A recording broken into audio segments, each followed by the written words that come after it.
Hi, dear friends. Some words of Torah for Parshat Chukas. Parshas Chukas picks up on the 40th year of the Jews' sojourn in the desert. The nation is getting very close to the end of their journey, and we read in these final parshiot of Bamidbar some of the growing pains involved in getting ready for the nation's imminent entry into Eretz Yisrael. After Miriam dies, the events of Menuchah, where Moshe drew water from the rock, transpire. While unclear from the passages, Moshe and Aaron did something very wrong in Hashem's view, and were therefore punished with being denied entry into the Promised Land. Immediately after the story of Menuchah, we read that Moshe sent emissaries from Kadesh, where the Jews were encamped, to the king of Edom, asking him for passage through his land. The king of Edom flatly refused and even threatened war if the Jews would attempt to tread on his soil. Because Edom were the descendants of Esav, our mishpacha, Hashem had instructed Moshe that we could not provoke or in any way intimidate Esav's descendants, and so we had to retreat. Our question is, why are these two stories connected? Why does the Torah connect the story of Moshe and Aharon's failure at Menuchah to the story of having to circumvent Esav's land? Let's offer one interpretation and then we'll offer another. Firstly, let's note that in the course of Moshe's request to the king of Edom, he related a brief history of where the Jews had been for the past several hundred years. And just to quote the verses, "So says your brother Israel, you know all the travail we've undergone. Our ancestors went down to Egypt, where we lived many years, and the Egyptians dealt badly with us and our ancestors. We cried out to God, and he heard our voice. He sent an angel to take us out of Egypt. And now we're in Kadesh, at the border of your land." Why was this review of our history relevant to Moshe's request for passage? Imagine two brothers who have always been rivals. Shimon perceives that his brother Reuven is more loved by their father. He's always been showered with more love and privileges. Dejected, he leaves home, never to look back. Years later, Reuven meets up with Shimon. Reuven looks like a haggard shell of himself. He explains to Shimon, "You thought Dad loved me more? He may have favored me, but look at what he chose me for. You left home and were able to live your life and find your fortune as you wished. But I had to endure pain and suffering, and I have nothing to show for it."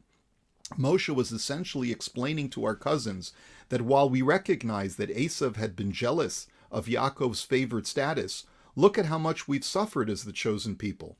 You shouldn't envy us, but should rather pity us. Please, we've been through a lot being Dad's favorite. Let us just pass through without incident. There is no greater example of how being chosen can be a liability than the story of Moshe and Aharon at Menuchah. It is truly a lesson in the Talmudic teaching that God is exacting to the hair's breadth from those with whom he is closest, in that Hashem punished our two great leaders for a seemingly minor indiscretion. This is why the story of Menuchah precedes Moshe's message to the king of Edom, in that it demonstrates and underscores just how much of a burden being favored by God can be. Now let's offer another idea. We can learn the nature of Moshe and Aharon's sin by looking at the after effects and how the sin impacted Bnei Yisrael. Let's examine the passages carefully. The story starts with Moshe first sending a message via proxies. He said, "Let us pass through your land. We will not pass through field or vineyard, nor will we drink any well water. We will only walk on the king's road. We will not veer to the right or left until after we pass through your land." The king of Edom refuses, saying, "You will not pass through me, lest I come out against you with the sword." But then the story continues, with not Moshe, but this time Bnei Yisrael, sending a second petition. And to quote, Bnei Yisrael said to him, "Let us pass through your back roads. If we drink any of your water, we'll pay for it. It's no big deal, I'll just pass through by foot." Why this second request? And why in the first request did Moshe insist that they wouldn't drink any water, but in the second request, Bnei Yisrael said that whatever water they drink, they would pay for? Here is where we learn about the demoralizing effect upon the people at Menuchah. Hashem had instructed Moshe to speak to the rock and it would miraculously flow its water. This was meant to be a lesson to the Jewish people, that at this stage of their development and maturation, and now in their 40th year, they had truly grown up. Just as a mature child should be reasoned with and not browbeaten, the Jews were now fully developed and ready to enter the promised land. But instead, Moshe struck the rock. This gave the Jewish people the false impression that they were still childlike and underdeveloped. This made them feel unprepared and unconfident about their future. They weren't even sure how long the water would continue to flow from the rock. Moshe made his request on behalf of the princely Jewish people. Let us pass through your land. We are the people of miracles and do not require any of your water, since we'll be traveling with our own miraculous water supply. We are an exalted nation who should only travel on the king's road, the path for sophisticates and aristocrats. But when the king of Edom refused, the rest of Bnei Israel thought that maybe, if they made a more humble request, they would stand a better chance. They didn't esteem themselves in the same way as Moshe had portrayed them. They therefore requested, "At least grant us passage through your back roads. We might need water on the way, since we're not confident that our miraculous water supply will hold out. But we promise to pay for whatever we take. It's no big deal to let a humble group such as ours walk through in this way." Sensing their lack of confidence in that second request, the king of Edom not only threatened them, but this time actually came out with an army ready to attack. It was this weakness and lack of confidence that Moshe had signaled to the Jewish people that made it impossible for him to lead them into and conquer the land, since he still saw the nation as his childlike students. Bnei Yisrael needed a new leader who would instill within them the confidence they needed to be great conquerors. This is why the story of Mei Merivah precedes our story.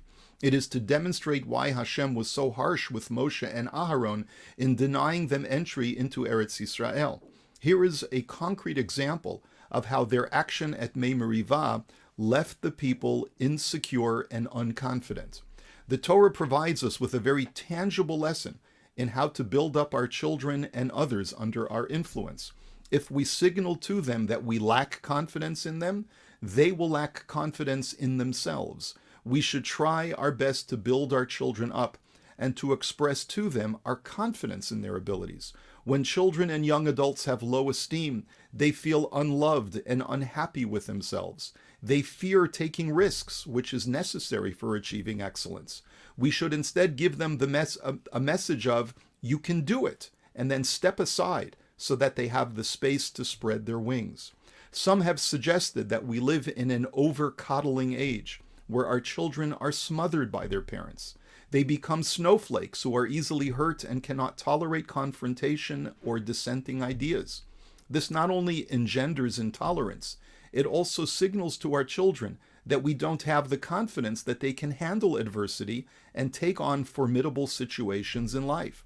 There is no greater disservice to our children than making them feel that they can't handle the world on their own. And so, dear friends, may our children realize the confidence they need to be successful adults and successful servants of God. May we all have the confidence in ourselves and our people to realize together the redemption of the future. May we see it, dear friends, bimheira b'yameinu, amen. Here's wishing you a beautiful Shabbos, Shabbat Shalom, dear friends.